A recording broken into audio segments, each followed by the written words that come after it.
Ну что, давай посмотрим, что там получилось. Сейчас я произвожу демолдинг. И вот она, груша.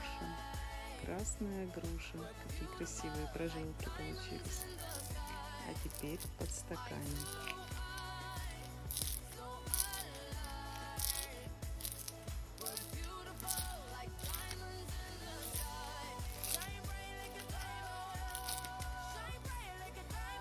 Та-дам!